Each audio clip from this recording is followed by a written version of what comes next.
Hey, my name is Kalam. In today's video, I'm going to show you how to translate your PDF file to another languages. So this is super easy. After watching this video, you are able to do this work perfectly. So first things you need to open Google Drive, then upload your PDF file. So I already have upload on this here. So translate. This is a French languages. So I want to translate it English. So now just open this file, then you can see here open with Google Docs. Just click here. Now click on tool, then translate document. Again select your targeted languages. So my targeted language are English. So here are okay English, then click on translate.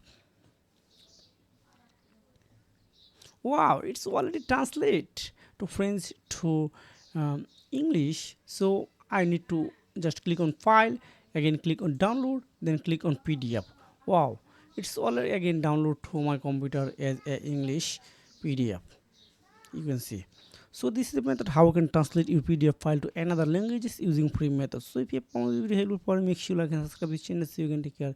Goodbye, tata.